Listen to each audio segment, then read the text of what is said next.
Hey guys, it's Norm from Tesla.com here at CES 2013, and one of the biggest, or most surprising announcement at least, at CES was from Nvidia. Not only did you guys announce the Tegra 4 chip, which I think everyone kind of expected, but also a new handheld, a console, Project Shield. So I'm here with James Wang, he's a project manager at Nvidia, and we've actually got Shield right in front of us. So tell me about Shield. It's an Android device. It is Android, that's right. It's running the latest version of Jelly Bean. We didn't want to build a new proprietary OS or a new proprietary system, so this is the first handheld platform which is totally open. It's based on the idea that there are lots of great Android games out already, lots of great PC games. There's no need to create something new in a new walled garden. So run both of these games fantastic on this portable device here. It's powered by Tegra 4. It's a 5-inch multi-touch display, 720p resolution, very high quality. Yeah, so you have the 5-inch display on top. The display looks good, multi-touch. Tegra's running underneath here.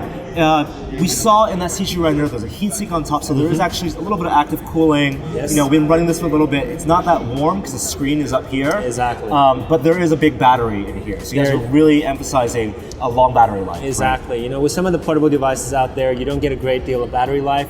We've built a very substantial battery system in this. We've actually put it underneath the controller handheld, so you get really nice weight balance.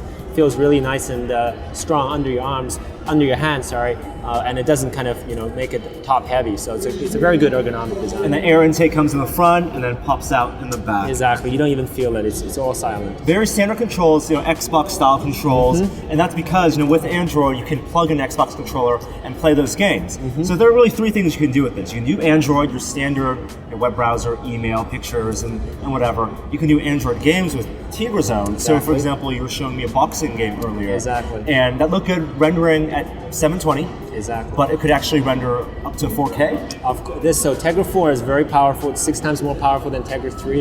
It can do 4K video. It can output to an HDMI display like on this TV at 1080p or 4K if you have such a display.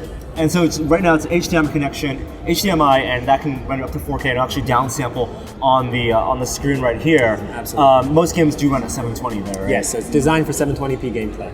So you guys have obviously partnered with a lot of game makers on Android for Tegra Zone, but what's most interesting is that this can actually play PC games remotely. Right. You need a GeForce graphics card, 600 class or higher. Exactly. And on that, it's a great graphics card by itself to play games, but you're only rendered at 720 on your PC screen. That's right. And it's still going to go through that pipeline, and in Kepler there is a hardware H.264 encoder specifically made to just compress video. Exactly. Because it's on the same memory buffer, it's compressing the video there, then over your Wi-Fi network, over a router, that's going to go just to here, over Wi-Fi, 802.11n. And for example, if you hit the NVIDIA button, then their PC, you can connect to, for example, a PC here with a 680 graphics card.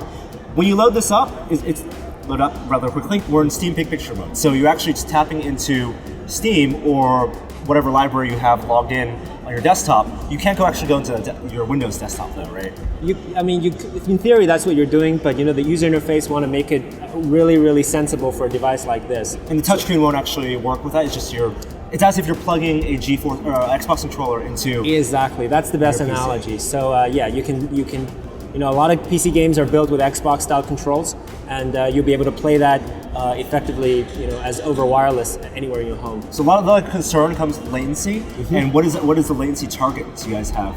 So we want a latency experience that's on the same level as if you're using a wireless console controller playing a console game.